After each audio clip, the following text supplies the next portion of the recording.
Wala ako, hindi ako nag-isip dyan sa mga, magputang na loob. Trabaho ko yun. Purely.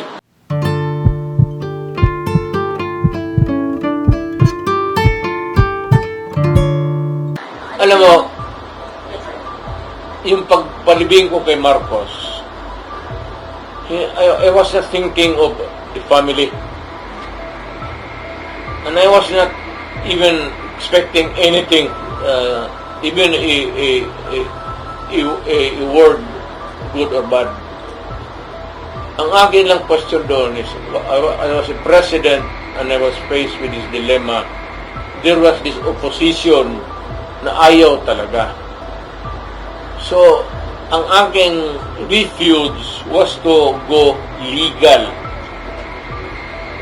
So, una, was he former president? Yes, he was.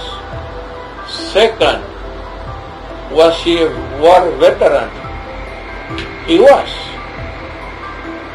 Qualified siya. So, kanya yan. That is his achievement. Wala ako, hindi ako nag-isip dyan sa mga, magputang na loob.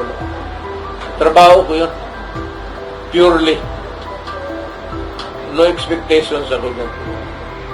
Tsaka, wala akong, hindi ako ganun na,